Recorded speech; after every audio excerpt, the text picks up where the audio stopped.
Raise your hand if you cannot hear my voice clearly.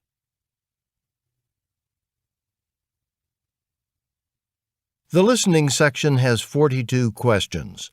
Follow along as you listen to the directions to the listening section. Directions.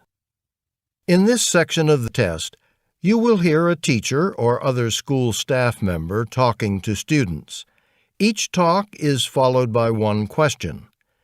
Choose the best answer to each question and mark the letter of the correct answer on your answer sheet. You will hear each talk only one time.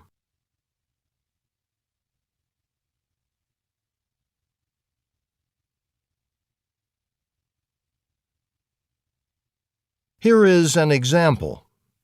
Listen to a teacher speaking to a class. Today we have a new student joining our class. Her name is Sarita, and she just moved here with her family. I'd like you to all make Sarita feel welcome by showing her around the school and explaining how to find the gym and library. Remember that she doesn't know anyone here, so please be friendly. What does the teacher want the students to do? Now read the answer choices.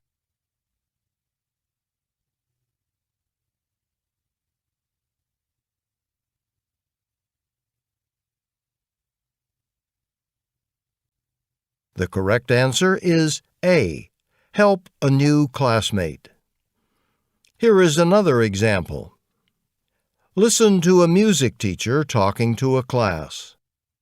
The next song I will play will feature some very interesting instruments. I'll turn up the volume a little bit so you can hear these instruments in the background. So sit back and enjoy the music. When this piece is over, we'll have a discussion about it. What will the students probably do next? Now read the answer choices.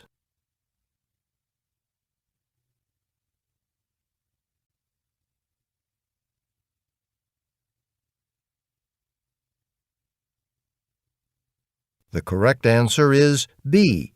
Listen to some music. Go on to the next page and the test will begin with question number 1.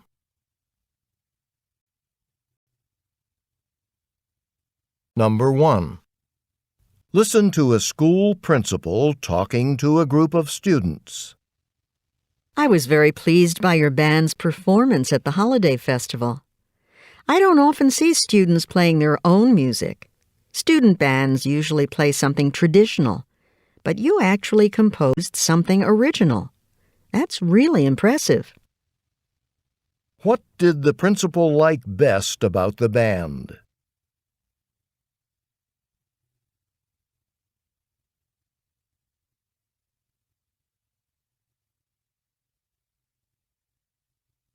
Number 2. Listen to a science teacher talking to her students. First, we are going to collect some leaves that have fallen from the trees. Then we will compare the colors of those leaves. After that, we will use the leaves to make a poster about what happens to trees during autumn. Okay, now put on your jackets and let's head outside. What will the class probably do next?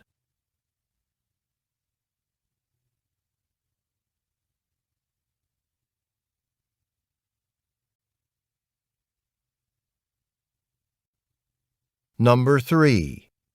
Listen to an art teacher talking to a class. Today we're going to begin our lesson on sculptures.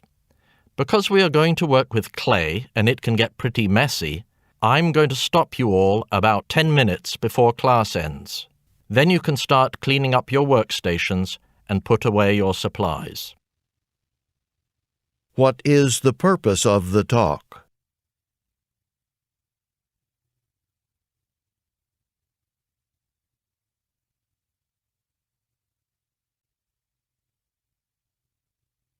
Number 4.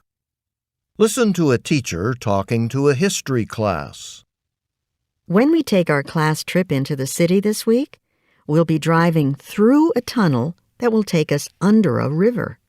It's so easy to take a train or car into the city today by using one of the tunnels that we don't think much about the fact that we're crossing a river.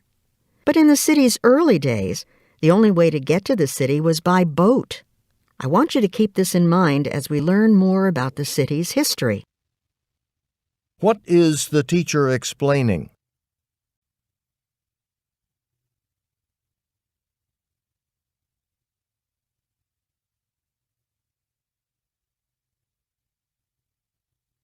Number 5. Listen to a teacher talking to his class. As you know, tomorrow we'll be planting trees in the park. A few dozen saplings will be provided, and you'll be given gardening tools to dig holes for the trees. One important thing to remember, gardening involves working with dirt, so don't come to school in nice clothes. Make sure to dress in something old, something you wouldn't mind getting dirty. What does the teacher tell the students to do?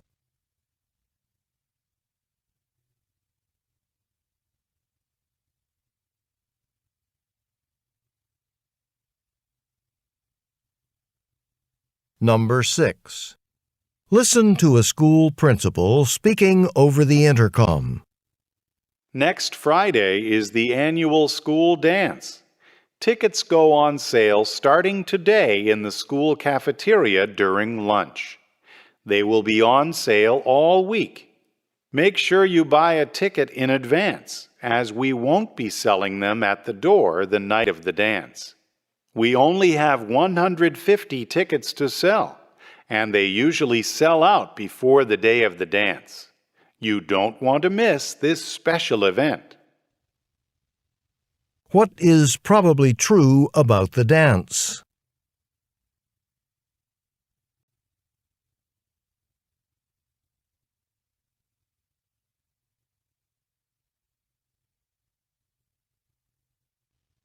Number 7.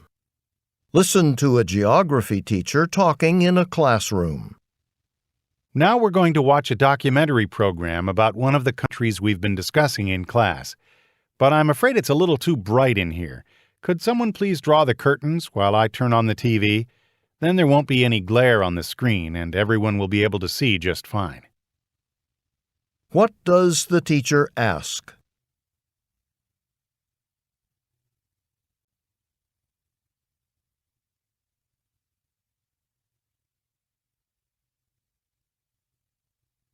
Number 8. Listen to a history teacher speaking to his class.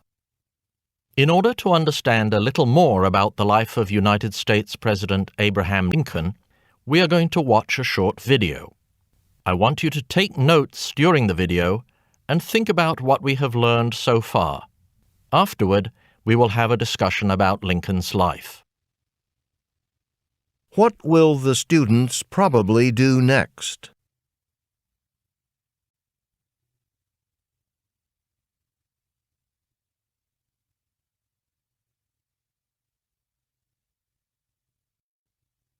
Number 9. Listen to an English teacher speaking to her class. Before we start writing our stories, I want to show some ways you can make your characters more believable. You can try to give them real-life details. One thing you might want to do is base your characters on people you know in real life. This is something that even many famous writers do. What is the purpose of the talk?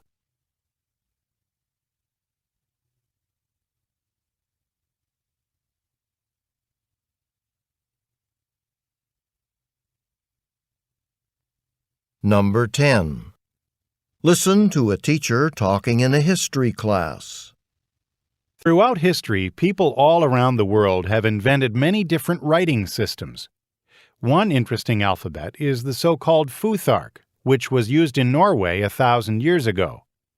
Futhark is an exceptional system because it is the shortest known alphabet in the world. It only had 16 letters. While some writing systems, like Chinese, can have many thousands of symbols, Futhark made do with just 16 characters. What point does the speaker make about the alphabet in ancient Norway?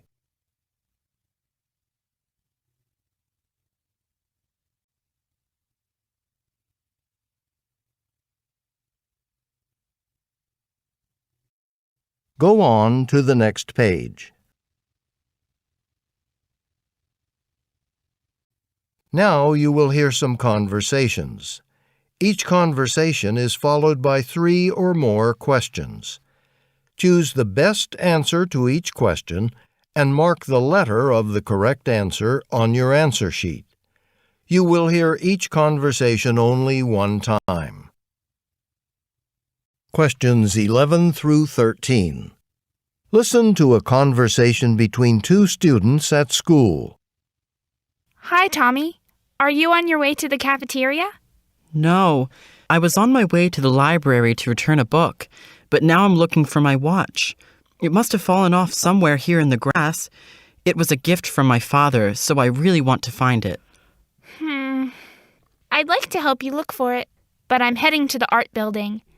I made an appointment with my art teacher to talk about a homework assignment, and I don't want to keep him waiting. That's okay. The watch has got to be here somewhere. Oh, there it is. Hey, by the way, do you want to study for tomorrow's history test with me and some other people from our class after school? We haven't decided where we're going to meet yet, probably at the city library. That sounds like a good idea. I'd like to join you. I'm having lunch with the others, so we'll know where we're meeting by the time I see you in science class. All right, I'll see you then. Now, answer the questions.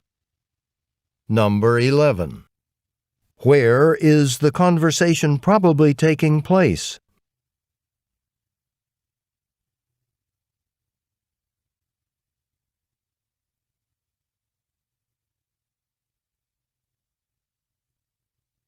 Number 12. What did the boy lose?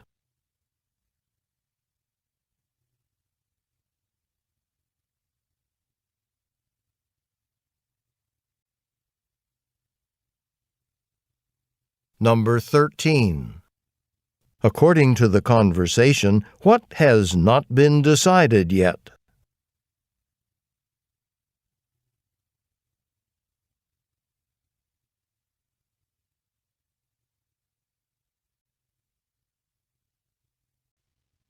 Questions 14 through 17.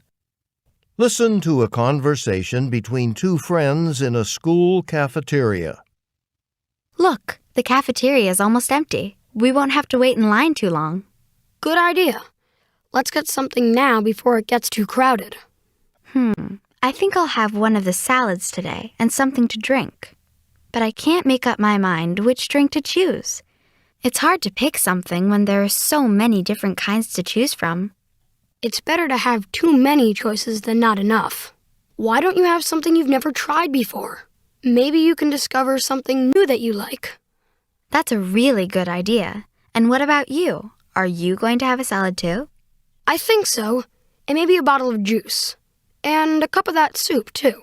It looks really good. But I'll definitely pass on the dessert items. I've been eating way too many sweet things lately.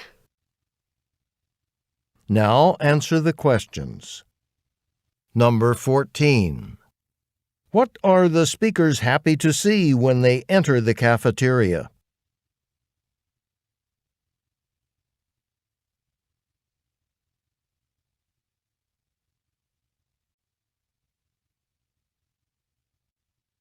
Number 15. What do the speakers say about the drinks in the cafeteria?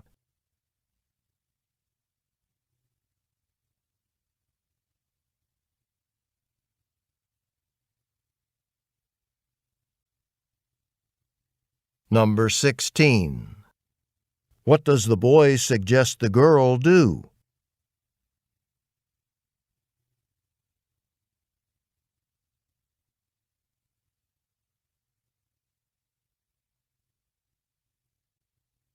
Number 17. What will the boy not order for lunch?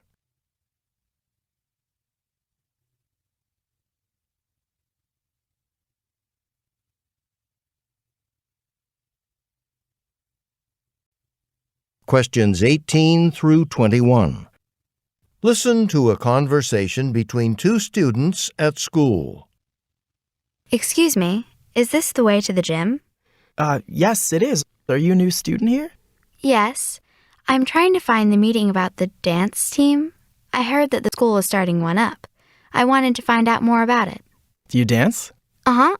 I've been taking lessons since I was little. Traditional dance, ballet, jazz. Wow, then you must be pretty good. Anyway, I heard about that new dance team. I think they're going to be performing at school assemblies and stuff like that. Well, the gym's that way, but I just came from there, and I heard someone saying that the dance team was meeting in the music room. Are you sure? Because the notice I saw said the gymnasium. Well, remember that big storm we had a couple of days ago? And all that rain? Yes. Well, some water got into the gym through the roof, so they're doing some work in there. You know, fixing the roof. Do you know where the music room is? Near the library? Yes, I had my first music class today, actually. Oh, good. Now I just have to find Mr. Harris, my gym teacher. Oh, I wish I could help you. That's okay. I just have to return a basketball I borrowed, but I think I'll just leave it for him at the main office. Good luck with the dancing. Thanks. Now, answer the questions. Number 18. What is the girl on her way to do?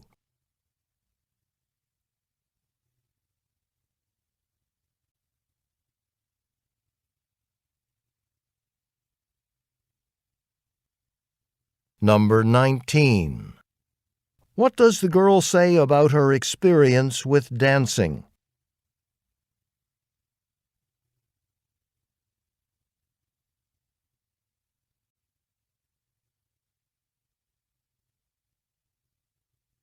Number 20. What happened because of a rainstorm?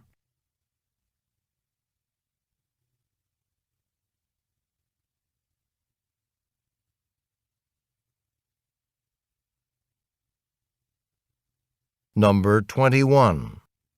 What does the boy say he needs to do?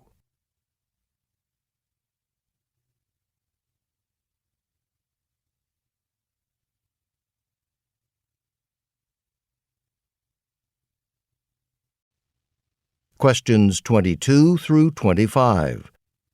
Listen to a conversation between two friends from school.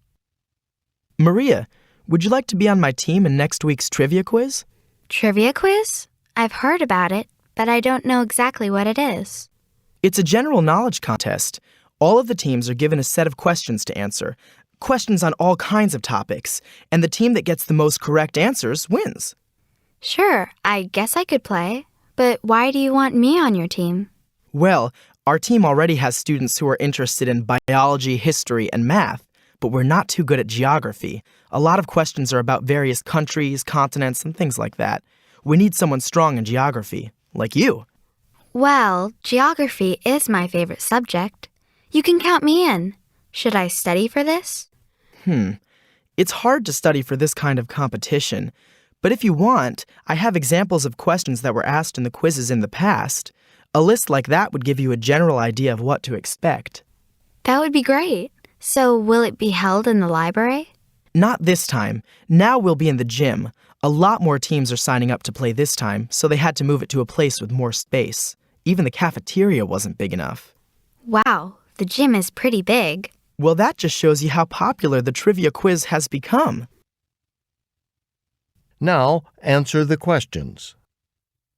Number 22. What does the boy ask the girl to do?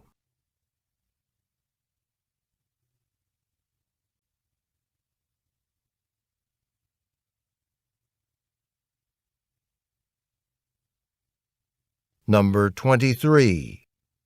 What subject is the girl interested in?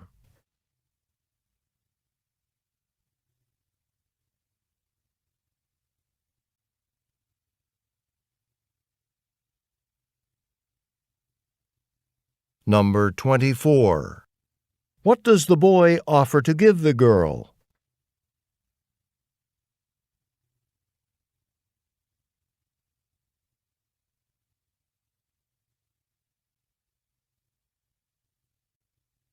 Number 25. Where will the event be held this year?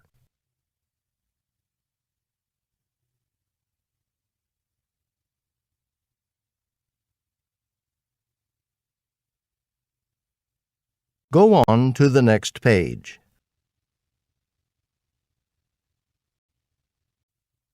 Now you will hear some talks and discussions about academic topics. Each talk or discussion is followed by 4 or more questions. Choose the best answer to each question and mark the letter of the correct answer on your answer sheet. You will hear each talk or discussion only one time. Questions 26 through 29. Listen to a teacher talking in a history class. When people think of life in Europe hundreds of years ago, they often think of castles built of stone with huge towers. Castles were the homes of kings and queens and other powerful people. Hundreds of relatives, soldiers, and workers also lived there. The kitchen was a very important place in a castle. It was busy all day and every day. A castle's kitchen was usually located a good distance away from other castle rooms and buildings, especially the Great Hall, a large room where people gathered for meals and other activities. This was because of the danger of fires. The kitchen staff needed to use fire for cooking. But sometimes kitchen fires accidentally grew out of control and could spread to other parts of the castle. That's why the kitchen was usually far away. Each kitchen also had a garden where vegetables were grown. Back then, food could not be frozen or kept in refrigerators like today. Some vegetables could be stored underground, but not for long. So most vegetables were picked fresh from the castle garden as they were needed. But of course, a king's dinner consisted of many other ingredients like bread, meat, and fish. To prepare a full meal, many cooks were needed. The castle kitchen employed a whole team of people, some of whom made bread, and others who prepared desserts or cooked meat dishes. The chef was like a head manager, who was responsible for making sure that the team of assistants did their job right. Although chefs would also be involved in the cooking of some parts of the meal, their main task was to supervise the whole team. Now answer the questions. Number 26. What is the main topic of the talk?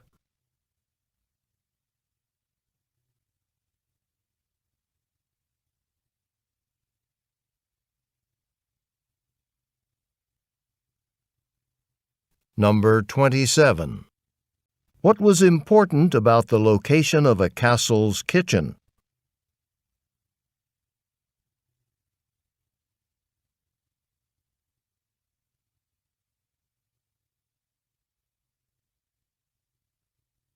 Number 28. What does the teacher say about vegetables?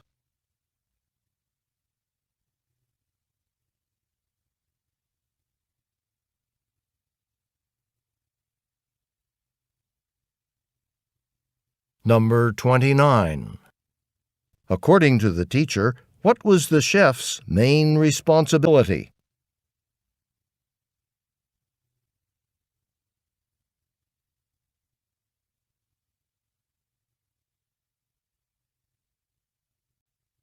Questions 30 through 33. Now you will hear part of a radio program. Hello, listeners. Today I'll be speaking with Ms. Amanda Jones, the Town Director of Road Transportation. Thank you for joining us. It's my pleasure. Ms. Jones, it seems like there are always new roads to build or old ones to fix. Let's start with new roads. How do you decide where to put in a new road? Well, that's an interesting question. One way to think about it is to go back in history. You know, people didn't build the first roads. Animals did. These roads were really just tracks, just paths that animals made in the dirt as they walked to find food or water. Then people started to use them. In fact, some of the roads we drive on today were at one time paths made by wild animals. But we humans began making roads for ourselves at some point, right? Yes, of course. We made them when we needed them, which happened when we started to settle in communities, and we wanted to trade with people in other communities. Even then, the roads were pretty simple. Let me ask a question. Why would we need anything more, like paved roads?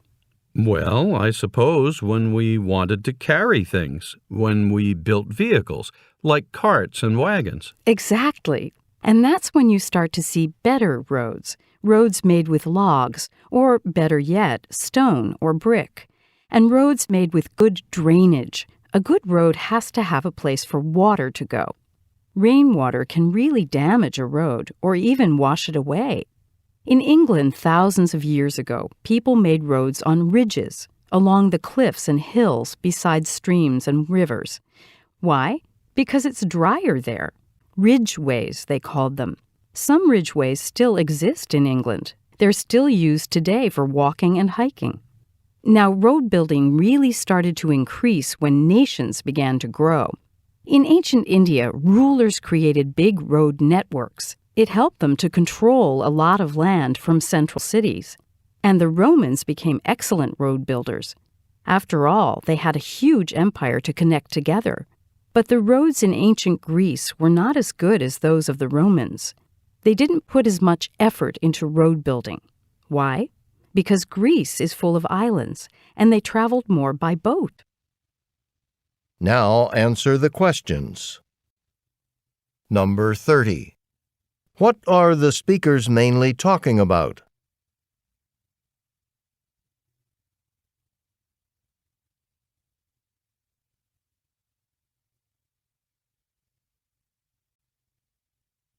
Number 31. Why does the woman talk about animals?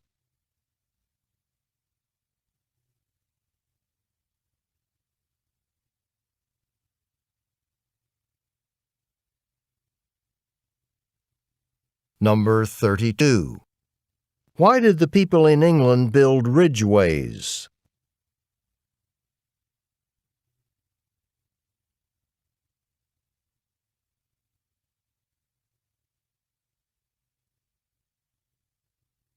Number 33. What does the woman say about roads in ancient Greece?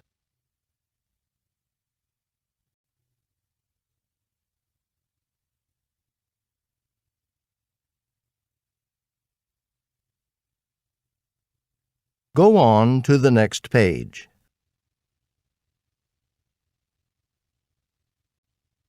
Questions 34 through 38. Now you will hear a speaker talking to a class on a trip to a marine aquarium. Hello, everyone. Thank you for visiting the aquarium today. I hope you've enjoyed seeing the thousands of fish we have here, as well as the other sea animals. During the next hour, we're going to show you some more sea creatures. They all come from a body of water called the Sargasso Sea. The Sargasso Sea is actually part of the Atlantic Ocean. What I mean is, it isn't a separate body of water. It's more like a sea within an ocean. It's located off the southern half of North America, and it is very large. It covers millions of kilometers. Now, a couple of things make it distinctive. First, and probably most important, the waters there are very calm and warm. There's also very little wind there. Surrounding the Sargasso Sea are water currents in the Atlantic that move in a circular motion counterclockwise. This water swirls around the Sargasso Sea. Because of the way these currents move, the water in the middle of the Sargasso Sea doesn't move much at all. Because of the still waters and the lack of wind, sailing ships crossing the Atlantic travel much more slowly when they get to the Sargasso Sea. Without wind, sailboats can get stuck there for long periods. Something else that's unusual about the Sargasso Sea is the seaweed floating on its surface. Large amounts of a kind of seaweed called sargassum float on top of the water there. And because of the currents, the seaweed stays in the Sargasso Sea. It's kind of held in place by the rotating currents. Now, this seaweed is what interests us most here at the aquarium because it supports all kinds of sea life, like shrimp, crabs, and fish. Sargassum creates an ecosystem for them to live in. What makes this ecosystem quite remarkable is that the creatures there are ones you'd expect to find much closer to shore, much closer to land, not out in the middle of the Atlantic Ocean. Most likely, sargassum probably did not exist in the Sargasso originally. Rather, the seaweed and some of the ecosystem it supported drifted out into the Sargasso Sea long ago and became trapped there by the currents. From there, it simply spread all over the Sargasso Sea. Now, answer the questions. Number 34. What is the speaker mainly talking about?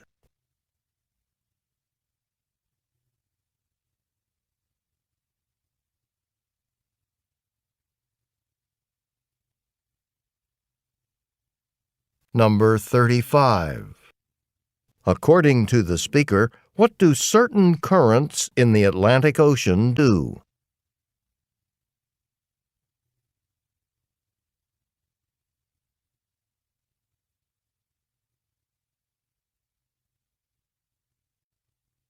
Number 36. What is the speaker explaining when he mentions sailing ships?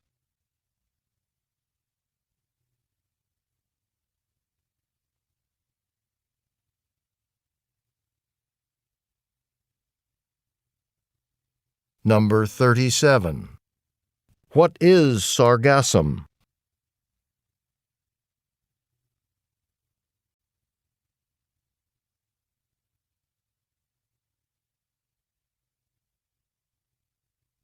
Number 38. According to the speaker, what is surprising about some animal species that live in the Sargasso Sea?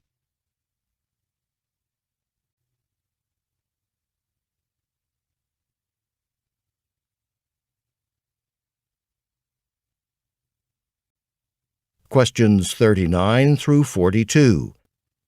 Listen to part of a discussion in a science class. Since you all seemed to like our discussion last week, I thought we'd continue talking about unusual animals. Have any of you ever heard of an animal called the narwhal? No, but whale sounds kind of like whale. Is a narwhal a kind of whale? In fact, it is. The narwhal is a species of whale that lives in the cold waters of the Arctic Ocean.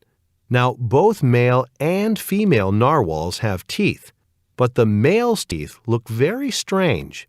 This is because the male narwhal has one long, straight tooth. How long? It's about 7 to 10 feet long. That's longer than the height of the tallest person in the world. Since this one tooth is so long and pointy, a lot of people say it looks like the horn of a unicorn. In fact, sailors in the old days used to call the narwhal the unicorn of the sea. Some people even thought that it had magical powers. Why did they think it was magical? Because of the big tooth? Precisely. Hundreds of years ago in the Middle Ages, Europeans thought that unicorn horns could cure people who were sick. Because the narwhal's tooth looks like a unicorn's horn, some people thought it could be used to cure sick people. As a result, narwhal teeth were considered quite valuable, and they were sold by merchants for a lot of money. So why do narwhals have this long tooth? Do they use it to protect themselves? Well, we're not sure. But a lot of scientists agree that male narwhals probably use it to attract female mates, the way a male peacock uses his beautiful feathers to attract a mate. The female narwhal will choose the male with the longest tooth, the same way that the female peacock chooses the male with the most beautiful feathers. Now, answer the questions. Number 39. What is the main topic of the talk?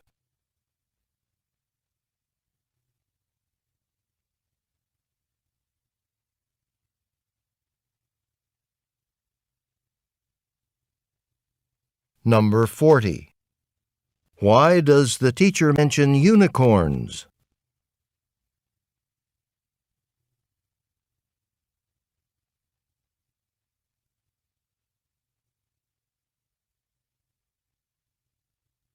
Number 41. Why did people in Europe hundreds of years ago think the narwhal was special?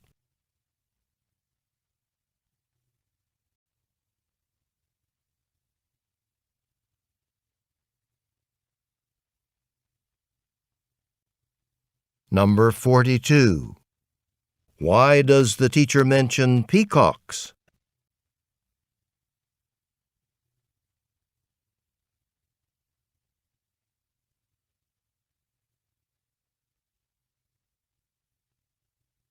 Stop. This is the end of the listening section.